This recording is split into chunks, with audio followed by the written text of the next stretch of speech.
आवाज महाराष्ट्राचा। नमस्कार, मी सुद्धा संध्या लाईव्ह मध्ये आपल्या सगळ्यांचं स्वागत। सरकारच्या एखाद्या महत्त्वाकांक्षी योजनेतून अचानक 80 लाख लोकांची नावे कमी झाली तर काय होईल? सध्या महाराष्ट्रात लाडकी बहीण योजनेच्या बाबतीत असंच काहीसं घडलंय आणि त्यामुळे राजकीय वर्तुळात एकच खळबळ उडाली। पिंपरी चिंचवडच्या फुगेवाडी भागात आज कमालीचा तणाव निर्माण झाला होता। मुख्य आरोपीला तपासासाठी आणि घटनास्थळाचा पंचनामा करण्यासाठी सीआयडी पथक फुगेवाडीत घेऊन आले होते। मात्र आरोपी गावात येणार याची कुणकुण आधी स्थानिक नागरिकांना लागली होती।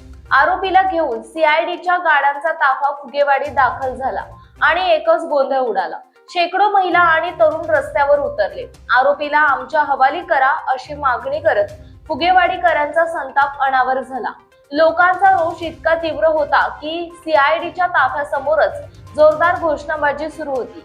पोलिसांची सुरक्षाकडे तोडून आरोपीपर्यंत पोहोचण्याचा प्रयत्न जमावाने केला। एवढ्यावरच न थांबता संतप्त नागरिकांनी सीआयडी आणि पोलिसांच्या गाड्यांवर दगडफेक करण्याचाही प्रयत्न केला। परिस्थिती हाताबाहेर जात असल्याचे पाहून पोलिसांनी तात्काळ लाठीचा धाक दाखवत जमावाला मागे सारले आणि कडेकोट बंदोबस्तात आरोपीला तिथून सुखरूप बाहेर काढले। ताज्या आणि महत्त्वपूर्ण बातम्या पाहण्यासाठी आजच आमच्या संध्या लाईव्ह न्यूज चॅनलला YouTube वर सबस्क्राईब करा आणि बेल आयकॉन प्रेस करा।